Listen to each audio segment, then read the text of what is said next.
அனைவருக்கும் வணக்கம். மகேஷ் ஐயர் அஃபீஷியல் இந்த சேனலில் உங்கள் எல்லாரையும் சந்திக்கிறதுல ரொம்பவே மகிழ்ச்சி. சார் கொடுக்கக்கூடிய அற்புதமான தகவல் தினம் தினம் உங்களுக்கு வேணும்னா இந்த சேனலை சப்ஸ்கிரைப் பண்ணி வச்சுக்கோங்க, லைக் பண்ணுங்கள், மற்றவங்களுக்கும் ஷேர் பண்ணுங்கள். இப்போ நம்ம சாரை சந்திச்சிடலாம். வணக்கம் சார். வணக்கம் சார். இன்னைக்கான டாபிக் என்னென்னா, மாரியம்மனுக்கு ஏன் இவ்வளவு நிறைய சக்திகள் அப்படின்ற டாபிக் தான் சார். என்னென்னா, இப்போ ஒருத்தருக்கு வீட்டில் அம்மை போட்டிருக்கு அப்படின்னா மாரியம்மன் கோவிலில் நம்ம கோவிலை சுற்றி தண்ணி ஊற்றுறது வழக்கமாக இருக்கும். அப்புறம் கோவில் அர்ச்சகர்கிட்டேருந்து நம்ம கொஞ்சம் தண்ணி வாங்கிட்டு வந்து வீடு ஃபுல்லாக தெளித்து விடுவோம். இந்த மாதிரியான விஷயங்கள்லாம் பண்ணுவோம். அதே மாதிரி வீட்டில் யாருக்காவது உடம்பு சரியில்லை, இல்லை வேறு ஏதாவது மனநிலை ரீதியாக பாதிக்கப்பட்டிருக்கு அப்படின்னாலும் எலும்புச்சம்பழம் வாங்கிட்டு வரதும் நம்ம மாரியம்மன் கோவில்லேருந்து தான் வாங்கிட்டு வருவோம். இந்த மாதிரி எல்லா பிரச்சனைகளுக்கும் நம்ம சக்தி தேவியான மாரியம்மனை வழிபடுவதற்கான காரணம் என்ன சார்? நீங்கள் இந்த கேள்வியை கேட்குறது, இந்த வாரம் தான் சமயபுரம் மாரியம்மன் போயிட்டு வந்தேன். அது ஒரு பெரிய பாக்கியம்.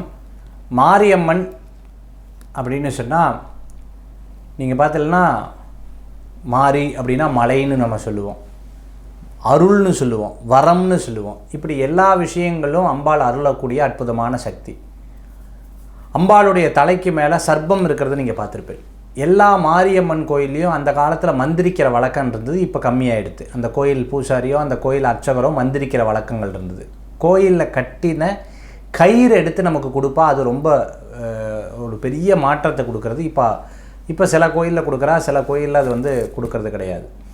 அந்த மாதிரி மாரியம்மன் கோயிலில் ஏன் அந்த இது இருக்குது அப்படின்னு கேட்டீங்கன்னா, அதாவது மாரியம்மன் மாசி மாதம் 21 நாள் விரதம் இருக்கிறார்.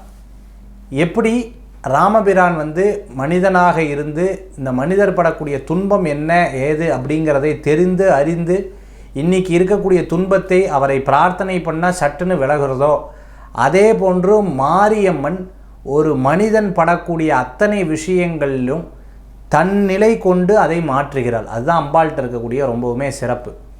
அம்பாள்கிட்ட நீங்கள் போய் பார்த்து அப்படியே பக்கத்தில் போய் நின்னாலே என்னமோ நம்ம வீட்டில் ஒரு தெய்வம், நம்ம வீட்டில் ஒரு அம்மா, நம்ம வீட்டில் ஒரு அக்கா இருந்தால் நம்மளுக்கு வழி கையை பிடிச்சி வழியை கூட்டிகிட்டு போனால் எப்படி இருக்கும், அந்த அந்த அந்த பாதையை காமிச்சா எப்படி இருக்குமோ அது மாரியம்மன்ட்ட நீங்கள் உணர முடியும். நான் மாரியம்மன் கோயிலில் பூஜை பண்ணிட்டு இருக்கேன், அதனால் இந்த விஷயத்தை சொல்கிறேன். நீங்கள் எப்படி பிள்ளையார் என் வீட்டில் ஒருத்தர், முருகப்பெருமான் எங்கள் வீட்டில் ஒருத்தர் நீங்கள் நினைக்கிறீங்களோ, அதே மாதிரி மாரியம்மனையும் அது மாதிரி நீங்கள் நினைக்க முடியும்.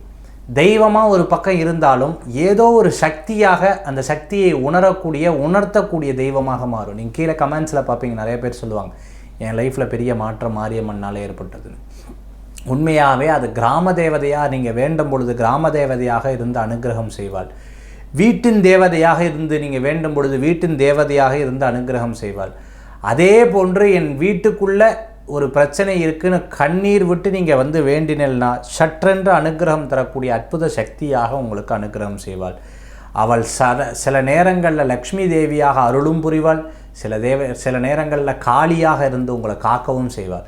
அப்பேற்பட்ட சக்தி அந்த தேவி. அதனால தான் மாரி அம்மன்னு சொன்னாலே நம்மளுக்குள்ள ஒரு பெரிய சக்தி வந்துடுறது.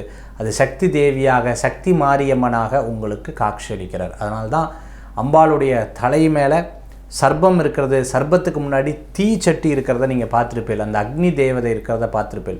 அவ்வளோ சக்தி வாய்ந்த அம்பாள் தான் மாரியம்மன்னு சொல்லக்கூடிய தேவி. அந்த தேவிக்கு வருஷத்துக்கு ஒரு முறை தீச்சட்டி எடுப்பாங்க, அதான் பூச்சட்டின்னு சொல்லுவாங்க, தீ மிதிப்பாங்க. அந்த அம்பாளுக்கு சிறப்பான வழிபாட்டு முறைகளை செய்வார்கள். வருஷத்துக்கு ஒரு முறை மாசி மாதம் கஞ்சி விரதம் இருப்பார்கள். இது போன்ற பல்வேறு விஷயங்கள்லாம் இந்த கிராம வழிபாடாக பண்ணக்கூடிய முறைகள் இருக்குது. ஆக கிராம வழிபாடாக பண்ணும்போது கிராம தேவதையாகவும், வீட்டில் வழிபாடாக பண்ணும்பொழுது நம் வீட்டின் தேவதையாகவும், நம்ம குடும்பத்தில் வழிபாடு பண்ணும்போது குடும்ப தெய்வமாகவும், நாம் பிரத்யேகமான வழிபாடு பண்ணும்போது நம்ம தெய்வமாக நம்ம சக்தியாக இருந்து காக்கக்கூடிய அம்பாளாக இந்த மாரியம்மன் இருக்கிறார். அதுதான் உண்மை. ரொம்ப அருமையாக சொன்னீங்க சார். மாரியம்மனுடைய சிறப்புகள் என்ன அப்படின்றதும் இதன் மூலமாக தெரிஞ்சுது.